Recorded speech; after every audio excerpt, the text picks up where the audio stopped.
भारत के शिक्षा ऋषि कहते हैं कि शिक्षा में केवल 7 चीजें चाहिए। वो 7 चीजें ध्रुव और प्रहलाद को 5 वर्ष की अवस्था में मिल गई, तो ध्रुव और प्रहलाद की पूरी शिक्षा 5 वर्ष में पूरी हो गई। और रावण को 72 चतुर्युगी तक ये 7 चीजें नहीं मिली, तो 72 चतुर्युगी तक उसकी शिक्षा अधूरी रही। और वो 7 चीजें कौन सी है जो भारत के शिक्षा ऋषि कहते हैं? वो 7 जब मिल जाए तब स्कूल से बाहर आ जाना, फिर किसी स्कूल में जाने की जरूरत नहीं है। पर वो 7 मिल जाए तब। इसलिए भागवत में 5 साल के बाद प्रहलाद जी नहीं पढ़े, पर उनको ड्रापर की श्रेणी में नहीं रखा गया कि स्कूल ड्रापर है वो। अभी तो सरकार परेशान कर दे, ढूंढ के लाओ स्कूल छोड़कर कितने बच्चे गए। इसलिए श्रद्धा से सुनिएगा। भारत का जो शास्त्रीय शास्त्र चिंतन में जो मेरे गुरु ने जो मुझे प्रसाद दिया, वो आपके चरणों में रखता हूं। 7 चीजें कौन सी? पहली विद्या, विद्या ददाति विनयम, विद्या से चाहिए विनय, विनय से पात्रता, पात्रता से धन, धन से धर्म, धर्म से सुख और सुख से मोक्ष। स विद्या या विमुक्त है, स विद्या या विमुक्त है। बस 7 ही चाहिए। पहली विद्या, विद्या से दूसरी विनम्रता, विनम्रता से पात्रता, पात्रता से धन, धन से धर्म, धर्म से सुख और सुख से मोक्ष। मोक्ष मिला कि विद्या पूरी। सविद्या या विमुक्त है। ये 7 चीजें चाहिए और इनको एक एक क्रम से समझते हैं। पहली विद्या से विनम्रता चाहिए। इसलिए रामचरितमानस में लिखा गया कि भगवान राम जब पढ़कर आ गए गुरु के यहां से, तब लिखा प्रात काल उठ के रघुनाथा, मात पिता गुरु नावही। भारतीय संस्कृति में 5 प्रकार के प्रणाम है। कल समय हुआ तो मैं चर्चा करूंगा। ध्रुव चरित्र में उनका वेश है। भारतीय संस्कृति में प्रणाम करने के 5 तरीके। किसी भी तरीके से कोई प्रणाम करे, लेकिन प्रात काल उठ के रघुनाथा, मात पिता गुरु नावही। क्योंकि राम जी पढ़कर आए तो विद्या का लक्षण आया विनम्रता। विद्या विनयन शोभते। विद्या का मूल लक्षण है कि आप में विनम्रता पैदा कर दे। विनम्रता का अर्थ है अहंकार को दूर कर दे। जो विद्या जीवन से अहंकार को दूर नहीं कर पाई, वो औकार को पास नहीं ला पाएगी। इसलिए विद्या की पहली विशेषता की गई कि विद्या का एक ही काम करना है कि विनम्रता, अहंकार दूर करे। और वो कैसे दूर करती है, मैंने अपने जीवन में अनुभव किया। आत्म प्रशंसा आत्महत्या है, मैं माफी चाहता हूं, लेकिन जीवन का अनुभव इसलिए कहता हूं मैं। हम जिस प्राथमिक पाठशाला में गांव में पढ़ते थे, उसमें सफाई करने के लिए उस समय भृत्य प्यून नहीं हुआ करता था, तो बच्चों की ही टर्न लगती थी। 4-4 बच्चों की कि सोमवार को ये 4 बच्चे सफाई करेंगे क्लासरूम की, मंगलवार को ये करेंगे, बुधवार को, गुरुवार को। अब हमारा भी नंबर आ गया मंगलवार के दिन। हम दोनों भाई जुड़वा थे, एक ही क्लास में थे, तो हम 2 भाई, दो और छात्र का कि 4 मंगलवार को ऐसी सूची टांग दी गई पुस्टे पर लगाकर। अब मेरे बड़े भाई साहब जो राम जी थे, वो हम छोटी क्लास में 5वीं 6ठी में थे, मना कर दिया। बोले हम नहीं करेंगे, झाड़ू लगाएंगे। क्यों? बोले हमारे घर 10 नौकर है, हमारे घर झाड़ू लगा लेते नौकर, हम ये स्कूल में नौकर झाड़ू लगाएंगे क्या? मना कर दिया। जब हमारे शिक्षक ने हमारे पिताजी को शिकायत की कि आपके बेटे ने झाड़ू लगाने से मना कर दिया, बोलो लगवाएं कि न लगवाएं कि छोड़ दें उसको। पिताजी ने उसी समय बुलाकर इतनी पिटाई की और व्यवस्था दी कि अब ये दोनों ही भाई पूरे स्कूल की 1 महीने तक सफाई करेंगे। और पिताजी आधा घंटा पहले दोनों को ले जाते थे और पकड़ो झाड़ू लगाओ। यहां से शिक्षाएं आरंभ होती है।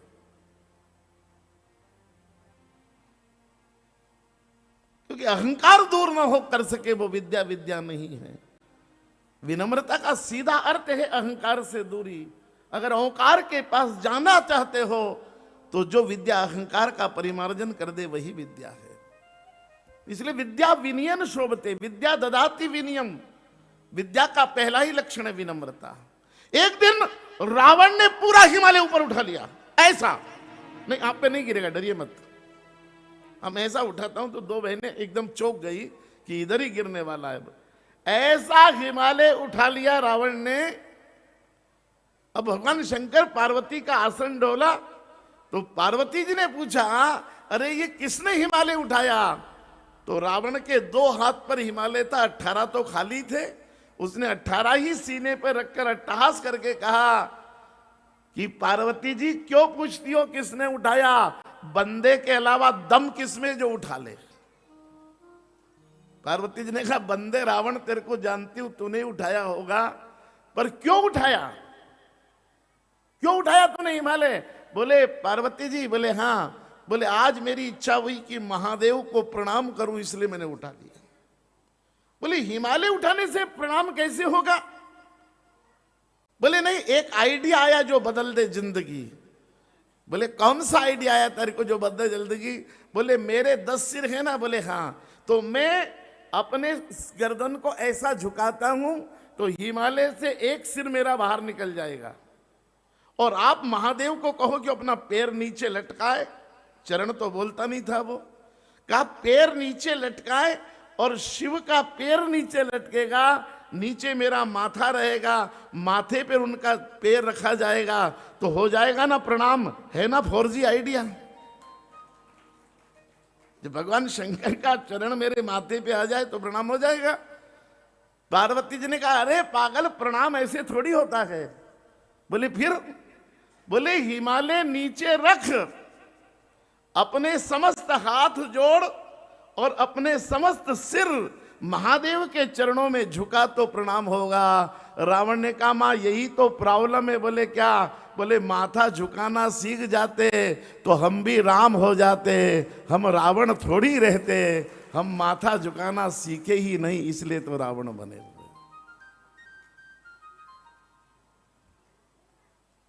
रावण माथा कटा सकता है लेकिन झुका। रावण की प्रॉब्लम बस यही है कि मैं माथा झुकाना नहीं जानता। और भगवान राम रोज सिर झुकाते हैं प्रातः काल उठ के।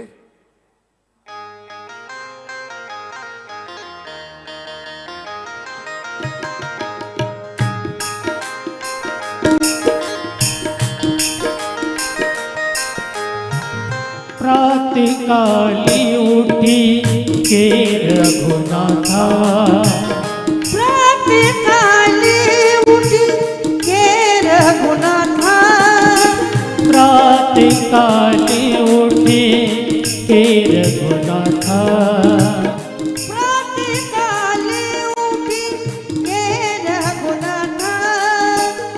माते पिता गुरु, माते पिता गुरु नामई माता, माते पिता गुरु नामई माता।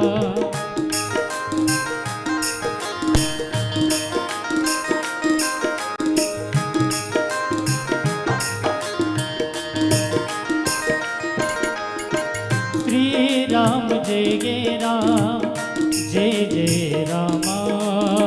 श्री राम जय राम, जय जय रामा, जय जय रामा, जय जय रामा। रामचंद्र भगवान की जय। आइए, विद्या से चाहिए विनम्रता। जो विनम्रता पैदा ना करे वो विद्या विद्या नहीं है। जब भगवान राम ने विभीषण जी को राजतिलक कर दिया समुद्र के जल से, तो मंदोदरी ने रावण को मैसेज दिया कि यहां क्या सो रहे हो, जरा उठो ना। बोले क्या हुआ? बोले वहां समुद्र के किनारे राम जी ने विभीषण को लंका का राजा बना दिया।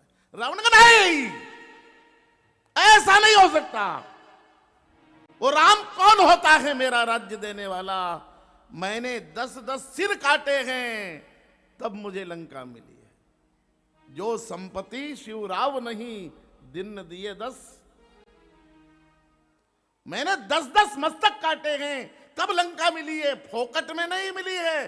राम कौन होता है मेरा राज्य देने वाला? मंदोदरी ने कहा महाराज आवाज नीचे करो ना थोड़ी, माइक घर्राता बहुत है। आपने 10 सिर काट करके लंका प्राप्त की तो विभीषण जी को भी मस्तक के बदले ही लंका मिली है, बिना मस्तक के नहीं मिली है। रावण का क्या कहती हो, क्या उसने अपना मस्तक काटा क्या? बोले नहीं महाराज आप गणित का समीकरण नहीं जानते। बोले क्या? बोले जो लंका आपको 10 सिर काटने के बाद मिली है वो विभीषण जी को केवल एक बार सिर झुकाने में मिल गई है। केवल भगवान के चरणों में एक बार सिर झुकाया। समझ ले दशानन, एक बार सिर झुकाने की कीमत 10 सिर काटने के बराबर है। ये विनम्रता है भारत में। मैं एक बार किसी गांव में कथा कर रहा था तो गांव के लोग आए, बोले पंडित जी श्रावण के महीने में हमारे यहां पूरे 1 महीने ओम नमः शिवाय का जाप होता है, पर आप आ गए हो तो बताइए कि जाप की विधि क्या होना चाहिए? स्नान करके जाप करें कि बिना स्नान के भी हो जाएगा? उपवास करना जरूरी है कि भोजन करके भी जाप हो जाएगा? अकेले करें कि पत्नी को साथ बैठा कर सब गांव के लोग जाप करें? कैसी विधि? हमने कहा जैसी चल रही चलने दो ना। और ये सब बातें कर्मकांड की मैं नहीं जानता, आपके गांव पुरोहित से पूछिए। पर मैं एक ही बात कहता हूं कि भगवान के नाम जाप की विधि क्या है उस मंत्र में ही लिखी है। बस मंत्र में जो विधि लिखी उसका पालन कर लो। बोले क्या लिखी? मैंने कहा उसमें लिखा ओम नमः शिवाय। पहले नमः, जिसमें विनम्रता होगी वही शिव के नाम का लेने का अधिकारी है, जिसमें विनम्रता नहीं है वो शिव का नाम लेने का अधिकारी। पहले नमः फिर शिवाय। ओम नमो भगवते, पहले नमः। यार नम्रता तो लाओ, नम्रता नहीं लाओगे तो जीवन में भगवान के नाम लेने के अधिकारी भी नहीं बन पाओगे। और जो दुर्गा के भक्त माताएं बहनें बैठी हैं, शक्ति के उपासक मेरे भाई बहन बैठे, आप सावधानी से सुनना। आपके लिए तो शास्त्र ने और गजब कह दिया है। जो शक्ति के उपासक है उनको कहा कि नहीं, आप सिर झुकाना और झुकाए ही रखना, उठाना मत। भले क्यों? बोले शक्ति की उपासना से अहंकार बहुत आता है, इसलिए क्या कहा? बोले ओम नमो देव्ये महादेव्ये शिवाय सततम नमः। सततम झुके रहो यार, तुम शक्ति के उपासक हो। शक्ति आने के बाद किसमें अहंकार नहीं आता, इसलिए शक्ति के उपासकों को तो सततम नमः की आज्ञा दी गई है। जीवन में कोई उपासना अहंकार को छोड़े बगैर, विनम्रता को लाए बगैर होती नहीं। और यही आदर्श विद्या मंदिर का वैशिष्ट्य है कि हम शिक्षा को यहीं से आरंभ करते हैं। इसलिए भैया बहनों से कहते हैं दादाजी को प्रणाम करके आया करो, दादी को प्रणाम करके आया करो, रोज माता पिता को प्रणाम करके आया करो, अपने से बड़ों का आशीर्वाद लेकर आया करो। क्योंकि 2 ही तरह की शिक्षा व्यवस्था देश में है। एक वो है जो बड़ों के चरणों में झुका रही है, और दूसरी कॉन्वेंट वाले ईसाइयों ने कह दिया टाई बांध लो, टाइट रहना, झुकना। तो बोलो टाई बांधने वाले चाहिए कि झुकने? अच्छा एक बात बता दो सब माताएं जोधपुर की, कि आपका बेटा धीरे धीरे बड़ा हो रहा है और आप बहू लाने की सोच रही हो, तो बोलो बहू कैसी लाओगी? जो प्रणाम करना जानती हो वो आदर्श विद्या मंदिर में पढ़ी उस बच्ची को लाओगे कि कॉन्वेंट वाली टाई वाली को लाओगे? मैंने एक माताजी को पूछा कि टाई वाली चलेगी? बोले नहीं पंडित जी मेरा गला दबा देगी। क्या बात करते हो आप? अरे पंडित जी बचाइए बचाइए। पंडित जी नहीं, मुझे शिशु मंदिर वाली बच्ची चाहिए। जो माता पिता को प्रणाम किया होगा वही सास ससुर को प्रणाम करेगी। जिसने माँ बाप को प्रणाम नहीं किया वो क्या सास ससुर को प्रणाम करेगी?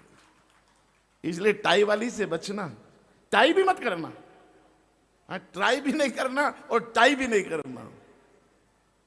कोई शिशु मंदिर में पड़ी बच्ची ढूंढना। आज भी देश भर में कोई भी बड़ी जगह अगर 4 आवेदन लगे हो और उसमें आदर्श विद्या मंदिर के बच्चे की मार्कशीट लगी हो, लोग चुन लेते हैं कि ये आदर्श विद्या मंदिर में पढ़ा बच्चा है, ये अनुशासित है, ये प्रामाणिक है, ये ईमानदार है, ये कर्तव्यनिष्ठ है। यार, हमारे यहां बच्चों के नंबर नहीं देखे जाते हैं, केवल आदर्श विद्या मंदिर का मार्कशीट ही पर्याप्त हो जाती है, क्योंकि यहां वो संस्कार दिए गए हैं, वो विद्या ही दी गई है। इसलिए हमने सबसे पहले आने वाली पीढ़ी को विनम्रता सिखाई है। इसलिए विद्या से चाहिए विनम्रता और विनम्रता से चाहिए पात्रता। ये पात्रता क्या होती है उसको समझें। ये जो मेरी बोतल है इसमें 2 लीटर पानी आता है, इसकी कैपेसिटी 2 लीटर पानी है, तो जिसको आप अंग्रेजी में कैपेसिटी कहते हैं उसी को हिंदी में पात्रता कहते हैं। आजकल हिंदी को अंग्रेजी से समझाना पड़ता, दिक्कत ये है। एक बार हमारे उज्जैन में एक प्रोफेसर साहब कहीं बाहर से आए, उन्होंने ऑटो वालों को कहा कि भैया विक्रम विश्वविद्यालय छोड़ दो। उसने कहा साहब ये विश्वविद्यालय क्या होता विक्रम? बोले विक्रम विश्वविद्यालय जहाँ बच्चों को पढ़ाए। बोले मैं नहीं जानता। बोले एक काम करो यूनिवर्सिटी छोड़ दो। बोले हाँ साहब ऐसा हिंदी में बोलो ना। आप पता नहीं क्या बोल रहे थे। इसकी कैपेसिटी 2 लीटर यानी पात्रता 2 लीटर है, ठीक। आपके घर कोई बैग होगा जिसमें आप कपड़े रखते होंगे, उस कपड़े वाले बैग वाले को जब आपने खरीदा होगा तो पूछा होगा इसमें कितनी जोड़ कपड़े आ जाएंगे। उसने कहा होगा कि भाभी जी इसमें 4 जोड़ आराम से आ जाएंगे। और आपने उस बैग में 4 जोड़ रखे, लेकिन मायके गई तो 2-3 साड़ी भाभी ने और दे दी, वो भी उसमें ठूस ली। तो बोलो 4 की जगह 6 रख दी तो चेन टूटेगी कि न टूटेगी? चेन खराब होगी कि नहीं होगी? बोले मतलब? बोले पात्रता थी 4 जोड़ कपड़े की और रख दिए गए 6 जोड़, तो बैग की चेन खराब। और हमारी भी जितनी पात्रता उससे ज्यादा मिल जाए तो अपन भी चेन नहीं बेचैन हो जाते हैं। जितनी पात्रता है उतना रखा जाए। इसलिए तुलसी विनय पत्रिका में भगवान को एक प्रार्थना करते हैं कि तू जितना दे उतना ले लूंगा, मना नहीं है, पर शर्त क्या है? बोले आप ही गढ़ायो आप ही भरायो। ये परमात्मा पहले मुझ में पात्रता पैदा करना और फिर मुझे देना। इसलिए शिक्षा का काम भरना नहीं है, शिक्षा का काम पात्रता पैदा करना।